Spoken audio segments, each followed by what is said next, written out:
আপনারা যারা একটা বিজনেস সিরিজের ল্যাপটপ খুঁজতেছেন খুবই মিড রেঞ্জের বাজেটের মধ্যে বা অল্প বাজেটের মধ্যে, পাশাপাশি জেনারেশনটা হাই হওয়া লাগবে এবং এটা দিয়ে আপনি নন স্টপ কাজ করতে পারবেন। শুধু খুব রাফ কাজ, টাফ কাজ করতে পারবেন। ব্যাটারি ব্যাকআপ বলেন, ডিসপ্লে কোয়ালিটি বলেন, ডিসপ্লে কালার, তাদের জন্য কিন্তু এই মডেলটা আদর্শ একটা মডেল হবে। ডেল ল্যাটিটিউড 7490 এই ল্যাপটপটা কোর i5 7 জেনারেশন পাচ্ছেন, 8 জিবি র্যাম পাচ্ছেন, 256 এসএসডি পাচ্ছেন, 14.1 ইঞ্চি ডিসপ্লে পাচ্ছেন এবং ব্যাটারি ব্যাকআপ অসাধারণ 3 ঘন্টা প্লাস পাচ্ছেন আপনারা। এবং এটা কিন্তু কিবোর্ড ব্যাকলাইট রয়েছে। এই ল্যাপটপটা কিন্তু আমাদের কাছে অ্যাভেলেবল কোয়ান্টিটি রয়েছে, টাচ নন টাচ দুইটা ভেরিয়েন্ট অ্যাভেলেবল আছে। এবং যারা রাফ ইউজ করতে চাচ্ছেন, অফিসিয়াল কাজগুলো করতে চান, তাদের জন্য কিন্তু এই ল্যাপটপটা আদর্শ ল্যাপটপ হবে।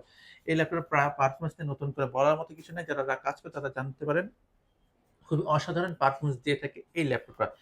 i5 এর 7 জেনারেশন 8256 দিয়ে নন টাচটার প্রাইস মাত্র 22,000 টাকা। মাত্র 22,000 টাকা হলে কিন্তু কোর i5 এর 7 জেনারেশন 8256 দিয়ে পাচ্ছেন ল্যাপটপ, এবং টাচের মাত্র 1,000 টাকা হবে। 23,000 টাকা হলে কিন্তু কোর i5 এর 7 জেনারেশন টাচ ভেরিয়েন্টটা পাচ্ছেন ল্যাপটপ আর ভেরিয়েন্টে।